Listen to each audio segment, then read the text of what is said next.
I'm Dino Busalachi, the Chief Technology Officer and OT guy at Velta Technology. Hi, I'm Jim, the COO and IT guy. And I'm Craig Duckworth, President and CEO. You're listening to the Industrial Cybersecurity Insider Show. In each episode, we bring you the inside scoop on the world of industrial cybersecurity. We talk about everything you don't know that you should know. So plug in and power up. The show's about to get started. Hi, my name is Dino Busalachi. I'm the Chief Technology Officer for Velta Technology. And my name is Craig Duckworth. I am the CEO of Velta Technology. And today we're going to be talking about missteps and common blunders in the industrial control space. Welcome, Dino. And there's plenty of them. Oh, there's more than plenty of them. The stories are astonishing.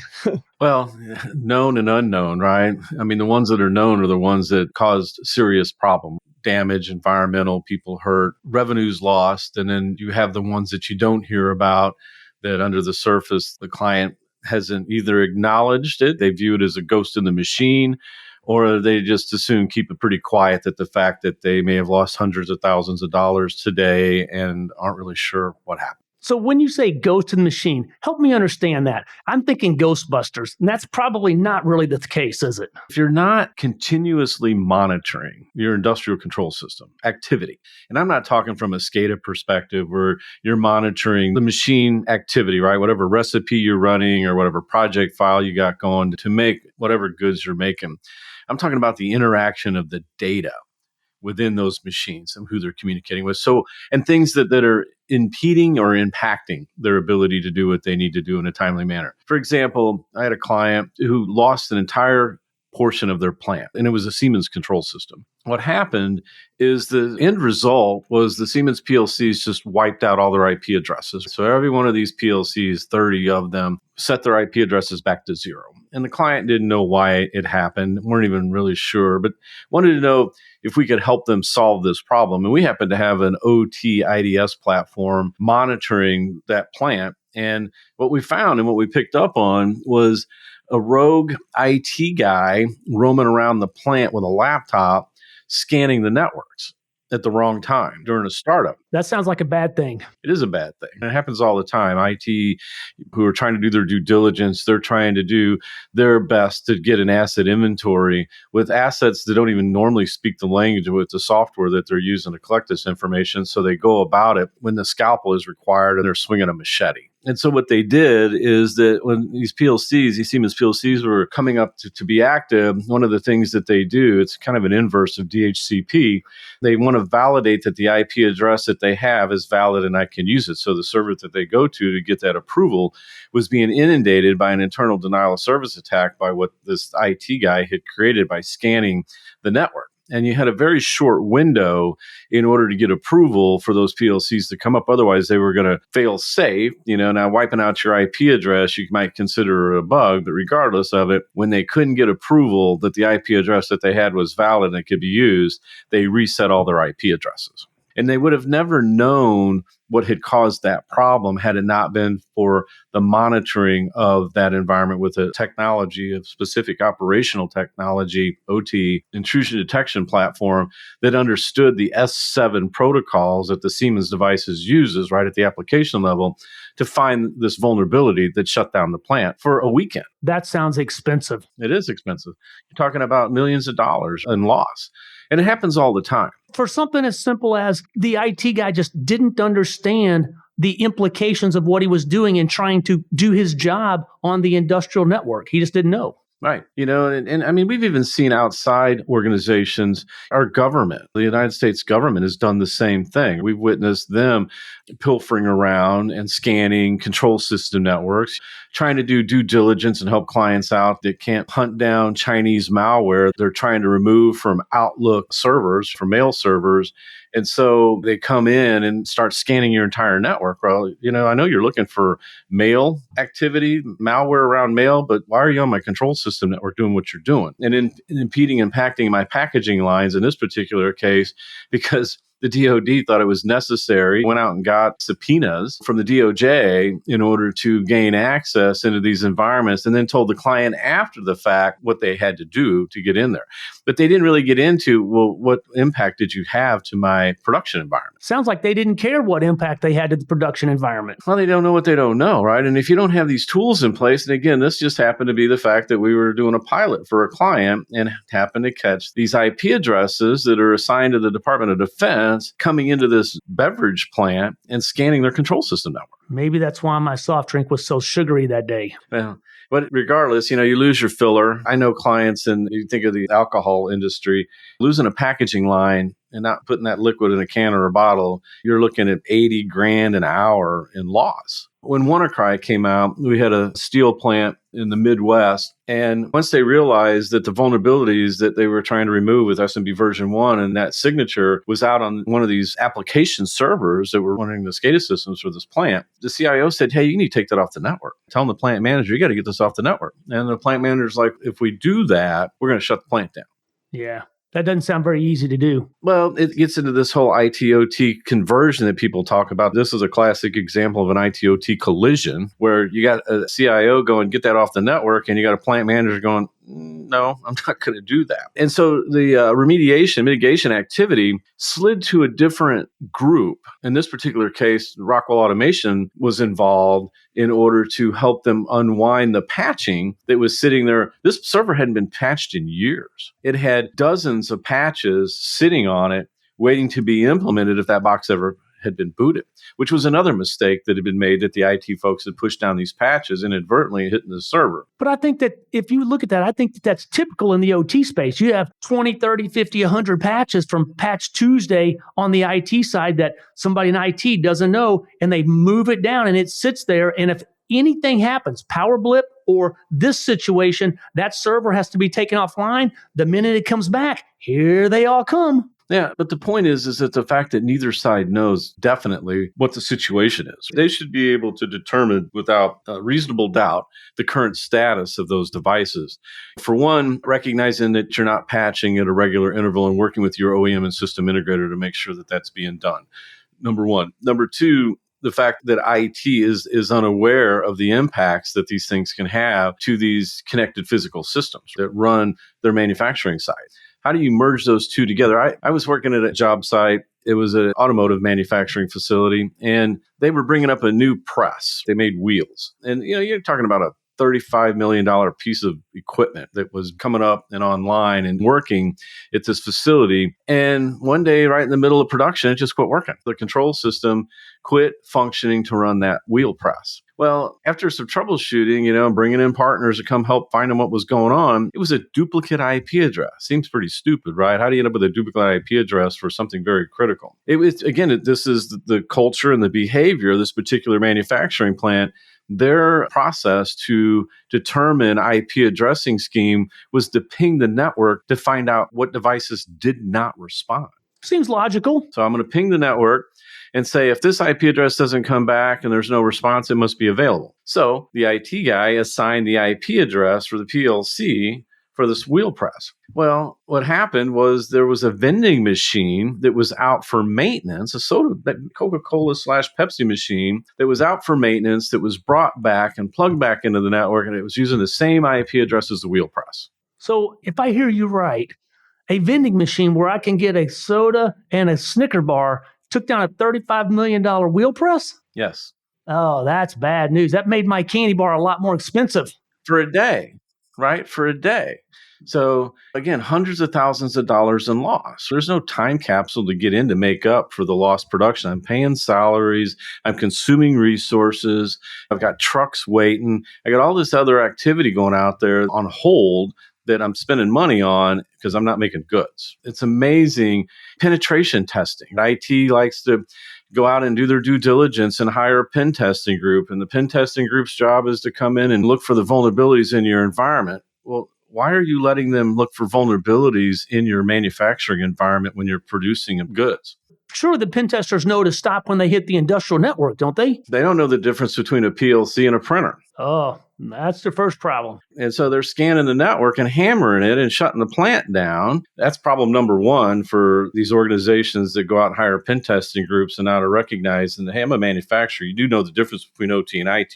And I want you to stay away from my OT environment. Well, then how do you learn about what the vulnerabilities and the assets and the risks that you have on the plant floor if you're not doing your due diligence from that fashion? So then a lot of organizations, what they'll do is like, well, we'll have the pen testers do their thing when the plant's shut down, like some big maintenance schedule. No, everything's offline. It's not running. There's no activity or little. That's the easiest pen test in the world. Right. Look, everything's perfect.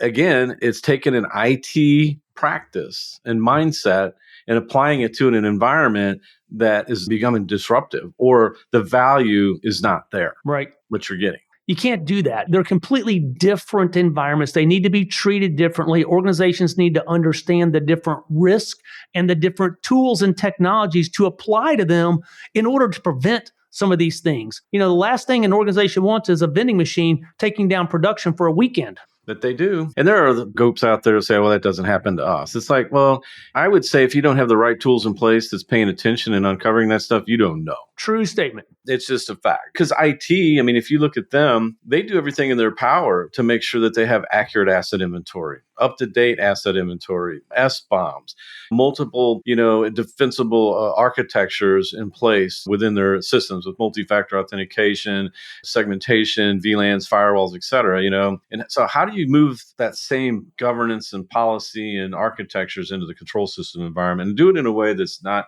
disruptive and at the same time culturally, politically, organizationally be bipartisan and not partisan? Because you get into some groups, they don't play well together. It's very common. It just is. And organizations, in my view, have not put forth their best foot to apply the same amount of due diligence to secure and protect that control system environment as they do the enterprise.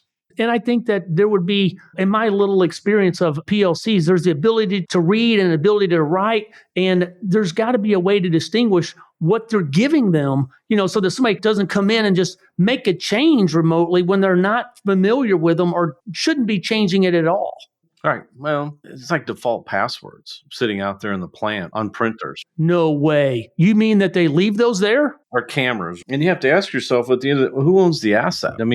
If you're not hooked into the right spot in that manufacturing environment, because you have to look at your industrial control system architectures from your PLCs to your network that these things operate on. And there are devices in there that are within levels of that industrial network that are not visible to some of the IT tools that are in the mix. That makes sense to me. Because the PLC architecture that many manufacturers and their OEMs and system integrators have deployed is they've taken their controller, that PLC, and turned it into a network segmentation device. They put multiple network cards in it. Oh, like a secret hidden network down below, maybe.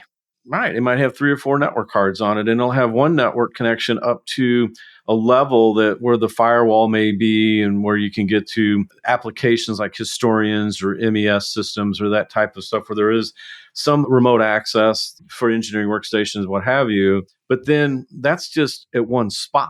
That other Ethernet card and that third Ethernet card are running interlock and IO networks that are in there that you can't get to because you can't walk across the backplane of the PLC with a Rapid 7 or with some other intrusion detection prevention tool on the IT side because it'd be manipulating the PLC. And you'd have to understand the wide range of proprietary industrial protocols to do that. Rockwell SIP, ENIP, S7 with Siemens, Delta V with Emerson, Modbus TCP, go all on and on and on and on, all these industrial protocols that are foreign languages to IT tool sets. Well, you would think that if that were the case, all these organizations that have firewalls in place that can't clearly understand some of those industrial protocols, that they would stop that communication because they don't know what it is, and that'd be a horrible idea.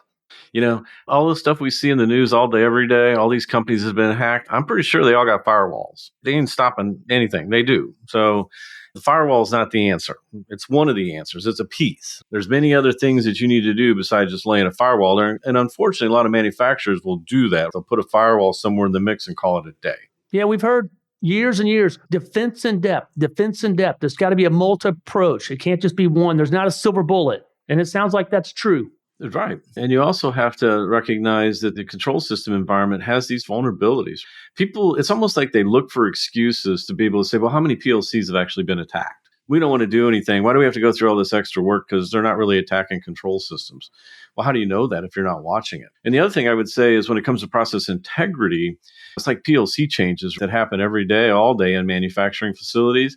Do you want to know that? Do you want to know if somebody made a PLC change, whether it's internal or external? Don't you think that you'd want to be able to track that? A lot of companies don't do that.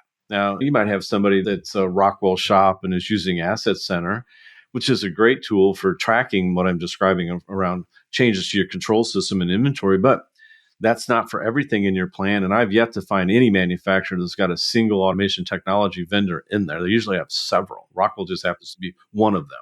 But I would say, you know what, Dino? That doesn't really matter because I'm air gapped. Nothing comes in and out of my environment. Another myth. They believe that. There's a lot of them have that, and they'll have Wi-Fi, Bluetooth, USB ports. Again, that PLC architecture I described with the multiple network cards in it, remote access into the environment. COVID kicked the door open on that, giving carte blanche access into these environments. And now I get in and I'm states away, countries away, and I'm accessing your control system environment. And I'm supposed to be working on the filler on line one. And now I can see everything in the plant once I'm inside, and every packaging line, everything in utilities, everything in mixing and blending reactors, etc. I have full access in most cases. If I go into 10 plants, 8 of them will let me take the laptop I'm talking to you on right now and connect it into their network. Nobody scans it or looks at it to make sure that it's clean. That sounds like a very loose change policy management that it just allows the wild, wild west to happen every single day. Well, and this gets back to the whole IT-OT conundrum relationship. Or collision. Well, because IT would say, well, that goes against policy. And they would be 100% correct. It goes against policy. But the user that's coming in, the maintenance guy that's showing up Sunday at 10 o'clock to go work on some device in the plant, he's not on the same plan. Nobody's telling him what he needs to do in order to check this out. And most of the time, they have really expensive software on their computers to be able to interact with these control systems. So it's really hard to have an inventory of laptops, for instance, laying around for people to come in and use for this type of work because the project files that they have, the proprietary software that they have. So they have to, in most cases, use their own computers. But that doesn't mean that you can't say, well, before you connect it into our environment, you have to scan it and you have to run the, whether there's some EDR technology on it. Take Stellar Protect, for example, and run it on that industrial HMI or that engineering workstation that they're getting ready to work on. But I would go back and I would say one thing he said is he's not on the same page of what he needs to do. Someone's telling him what to do, and his instructions are get in here right now and fix this machine because it's costing us X amount of money every minute that it's down. And his marching orders may not align with those of the security team possibly, but he knows exactly what he's tasked to do, and he's going to do it regardless. Well, again, IT would be normally if a maintenance activity was required for a computer to be on site and it's somebody, one of their vendors, they're going to make them go through that process. In this particular case, you got a plant operations facilities management team working with their vendor to come in and fix that wheel press. And there's no contact to IT. There's no phone call to them to go do this work. It's a silo in that particular case. Should there be policies, procedures around that? If you were to say, hey, here's a best practice to make sure that you don't do that, what would it look like? Well, it gets back to those 5 ICS critical controls. You have defensible architectures. You have vulnerability management risk. You have continuous monitoring. You have remote access. Incident response is the other one. It's IR. So the question is, are you guys working together on those 5 ICS critical control points? And that'd be a good way for IT and OT to work together, especially on incident response, especially on defensible architectures, helping them organize the vulnerability and risk management based on the asset inventory that's out there, remote access into the environment. So there are touch points where they could work more in a bipartisan way and be successful versus IT saying this is a tool you're going to use and you're going to like it, and OT just saying whatever and ignoring them, or OT trying to go out and get whatever they want and not working with IT to say, hey, how does this fit within your environment? Can we integrate this to your SIM? Can we integrate this to the SOC tools and the firewalls that you have? Can we sit down and have this discussion? Here's what we're trying to accomplish. You want to try to get that two-way conversation going. And it's hard because if you're a major manufacturer, but just any manufacturer that's got a dozen, 20, 30, 40, 100 plants in your fleet, no two are the same. And so you really need to rely on that tribal knowledge, that local group of people who understand all of the things that are in that plant, how it operates, how those machines work, the technology that's being used, the supply chain ecosystem of OEMs and system integrators that come in and out of that plant to help maintain it. It has to be done at the local level in many cases. So think about the size and the scope if you have 100 plants in your fleet and what kind of resources required to do that. It's an awful lot. There's a lot of time and a lot of effort, years possibly. Yeah, and if you think that you're just going to pick a couple people and say you're going to be my OT cybersecurity team, and you pick 2 people, and they're sitting in corporate somewhere, 50 people, 50 plants a person. That makes sense, doesn't it? these plants can be huge, right? And you're talking about, literally thousands of devices out there in these manufacturing environments on the OT side or on the IoT side that requires a level of knowledge to go through this to determine how do I cast the widest net that I can to get the asset inventory in this plant so I can start organizing my security posture. I would go back, though, and I would say these CIOs and these organizations are doing that every day on the IT side. Why aren't they doing it on the OT side? Why the struggle? Are they not doing the same amount of due diligence? They can't be, but they understand the method. They are practicing it every day on the IT side. They're refreshing data centers and technology every 3 to 5 years. I look at the OT side of the operations and industrial controls. Some of that stuff is 30, 40 years old. It's not the same. Yeah. Do you think IT's interested in going out there and helping them do recontrol on Windows 7 or Windows XP machines or manage or support that stuff? No, probably not. I mean, if you ask the CISO, do you have any Windows 7 machines or XP machines in your environment? And they're going to probably tell you no until you point them out on the plant floor. Then what's their answer? It's like, oh, I forgot about those. Well, those don't matter. Those aren't in my purview. That's not my responsibility. But when you start thinking about the risk, it's rolling up. I mean, these CFOs and CEOs and the people that own the risk are starting to get into the hot seat in regards to the impact of a ransomware attack or a business interruption. You can't run your facilities because your machines are locked up. They've been bricked. How's IT going to help you through that? I would say from a business interruption, one thing that organizations need to look at is insurance. Today, in the environment, they're looking to try and use it as a backstop. It's hard to get it and it's very expensive. So they need to make sure that they understand that environment. All right. Well, casinos, MGM, was it MGM? Was it MGM that their insurance was paying?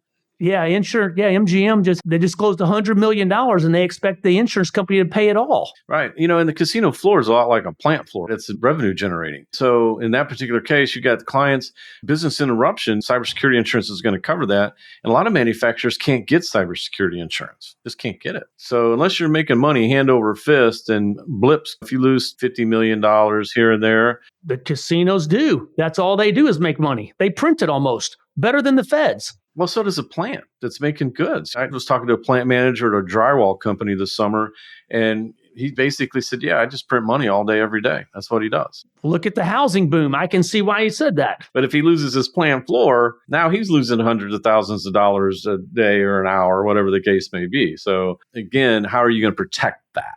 This industry is going to have to get better at it. Well, I would think that as they start to navigate those waters, outsourcing teams like Velta has and other organizations to try and augment and supplement some of that talent, because talent is hard to come by. We see that every day. Yeah, exactly. I mean, how are you going to find somebody who's a cybersecurity professional, really top notch, got the certifications, who wants to work in the backwoods of Missouri and some plant out there that's making tires? Where are you going to find that caliber of an individual out there? So you're going to have to rely on different methodologies to do that. And it requires some really significant research on the tools that are available. At least in the last several years, we've got tools that have come onto the market that were designed and geared specifically for industrial control systems. And that's what we need.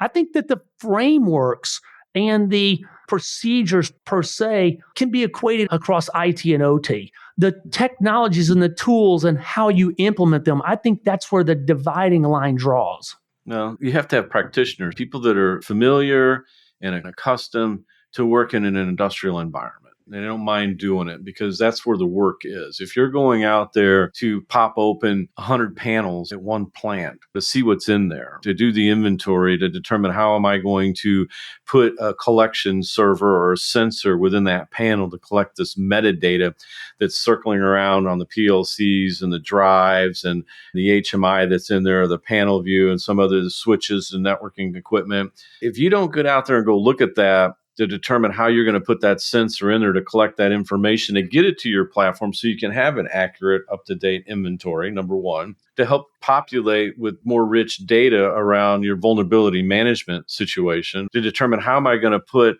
defensible architecture around this environment. And I think some people say, well, go back to air gap. Nothing is air gap. Nothing. I mean, if I can walk in there with my laptop and connect it into your network, you're not air gapped. Yeah, I can see that. But also look at it. IT's had a 20-year head start, 30-year head start. And I equate it to me in the last 15 years. I like to eat, put on some extra pounds. It took me 20 years to get there. I can't expect to go on a diet tomorrow and have it all gone by Christmas so that I can start eating again. It's going to take some time to catch up. Well, but you got to start somewhere. Well, there is that. If I just keep eating, I can't expect it to just melt right off, can it? Oh, but my take on it is you need to start somewhere. You need to make a determination, what is missing out of my portfolio of tools that I need to continue my journey on cybersecurity. And in the industrial control space, it's a big gaping hole for most organizations. When I say most, 80+%. Yeah, you said one thing right there that really caught my attention, Dino, and that's it's a journey. This is not an overnight process. This is a marathon. This is the long haul. This is going to take some time. And organizations have to start thinking about that investment and how they're going to continue doing that. No, fantastic. I think that it definitely makes sense. These are a lot of the things that we're seeing that the partners are bringing to us right now, the technologies that you mentioned earlier, purpose-built for the OT space. Technologies that are driven for that industrial networks. That's where we do it. How do we advise our clients to get some help? What would you recommend? To get safer sooner? Yeah, that's a plus. Yeah. You don't want to go and learn the procedures and policies 30 minutes after you had an incident. That's not when you want to do it. Well, you have to assign somebody within that OT space, and probably at each plant, the role of being the OT cybersecurity person, just like they have safety people at the facilities, right? They have responsibility for safety activities and procedures and policies, whether it's hazardous materials coming in and out of the plant, how you handle that, to working in that vent, hot work, high work, all this type of stuff that you get done in the plant. There are specific procedures for you to work in that plant to be safe. Well, you need to do the same thing when it comes to cybersecurity around your control systems. You have to have a person or a group of people defined there that know that if a new machine center comes in, what they need to do to get it connected into their cybersecurity platform. For those machine centers that they have out there, they need to determine how to mitigate and remediate to get them into those types of programs and within that environment, those technologies. And then review the data that comes out. Determine, can I patch? Do I need a micro segment? Can I put EDR on these HMIs? Can I get some endpoint protection down here? There's different avenues of conversations that need to be had when these things are coming, because IT doesn't have the breadth and depth to be able to deal with all the interaction in these manufacturing facilities. They just don't have it. Right. And it sounds like, Dino, we could talk about this for hours and probably days. As we kind of wrap up here, is there one piece of advice or one thing that you could say would make the most sense? Because the stories could go on and on and on. And it's as funny as they are, they're not when it's happening in the moment, when it's affecting production. What parting words can we give an organization that's listening to try and take that next step to do something? Back to your point, you have to start somewhere. Where's the somewhere? What can they do? A tabletop exercise with the right people in the organization, the C-suite, the IT leadership, the OT leadership, and sit down and go through scenarios like incident response. How do you find these gaps that you have? You know how I am. I like showing pictures of the inside of these panels. We are from Missouri. This is a show me state. And I show that to the teams. And when the IT guys are looking at that stuff, they're like, yeah, that's not our stuff. And the executives are going, well, wait a minute. I thought you were the cybersecurity team for all of our technology. And it's like, I didn't think that stuff was in my purview. And the OT guys are sitting there going, well, we're not the cybersecurity guys. I don't have the budget. I don't have the resources. It's not my responsibility. Or is it? I would say it is. OT needs to kind of grow up and mature and start taking ownership on this. So there's cultural challenges, there's organizational challenges, there's behavioral challenges, and then you got to start looking at the technologies that are there. They're available. So go find those organizations that are in this field specializing in OT cybersecurity and start talking to them. Learn from them. You take our organization, you take me. I've been in hundreds of manufacturing facilities in my career, hundreds. I know what I'm looking at when I walk into a plant. You can tell the difference in a wheel press and a vending machine? I can tell a lot by just your control system, whether it's DCS, whether it's SCADA or discrete or batch. I mean, there's a whole bunch of things that I can go through to determine. Then I look at your tools and I look at your metrics, and I look at the resources that you have to determine whether you're still navel gazing, as we like to call it with some of these organizations, or you actually starting to make some inroads and make some positive steps. Perfect. I would say it's a great place, a great ending point, and a fantastic opportunity for someone to take steps to get safer sooner. Until next time.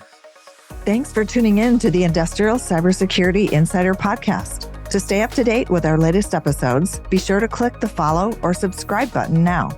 And if you found this podcast helpful or have a topic you'd like us to cover, please leave us a review or let us know. If you're interested in learning more about Velta technology and how you can get safer sooner, visit veltatech.com. That's VELTA tech.com. Thanks again for listening. See you next time.